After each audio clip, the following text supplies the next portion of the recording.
welcome Alice to our stage tonight, and I have to say that I personally have been so looking forward to this opportunity to talk with you, Alice, and to discuss this book. Alice has, of course, had an Oprah's pick, and with that book, Alice, how many sold?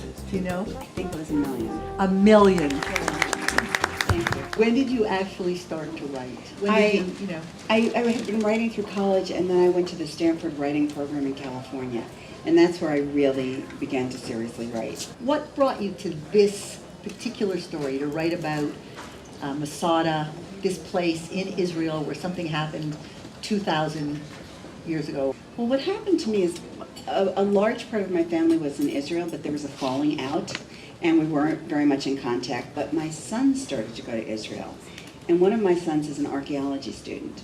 So he worked on several digs in Israel. One of them, he went twice to Megiddo, which is the biblical site of Armageddon.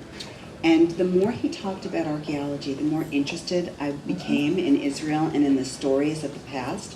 And then I went to visit. And when I went to Masada, I felt a spiritual connection that I did not expect to feel. So how did you sort of begin to unravel a thread? Well, what happened to me also when I went into the museum at Masada, it's very moving to see the actual physical artifacts that belong to people there, and which are woven in the book. And one that was extremely moving was the hair and shoes of a young woman who had been found there.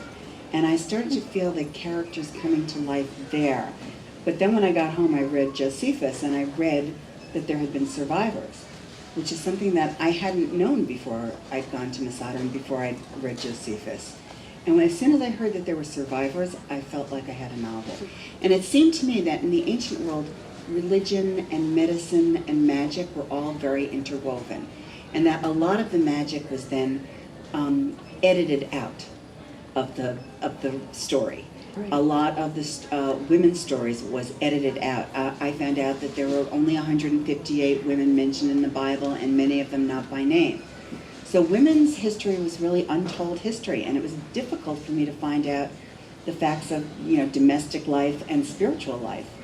So now you have Riska, who's the grandmother, whose husband is murdered, and then her daughter is raped and murdered and actually begs to be put out of her misery. Mm-hmm. Like, where does that come from inside? How do you imagine that terrible scene? I'm very interested in survivors, and I have, I'm just in awe of how people manage to survive tragedy and loss, and how they're able to forgive. Right. And I think, I've always been interested in that, but I'm also a breast cancer survivor. I was diagnosed 14 years ago, and I think ever since then, I'm even more interested. But the whole idea of stories being told by women is something that really appeals to me. And that whole oral tradition of fairy tales and folk tales, the stories that your grandmother tells you, Mm-hmm. I feel like that's where my work really comes from. Oh, beautiful. Because it has that there is a lyricism, I find, in the thank you. writing, a beautiful lyricism in the writing. I think it's always a good idea to be in either a workshop or a class. Because first of all, it makes you write. Because it's so easy not to write, to just put it aside.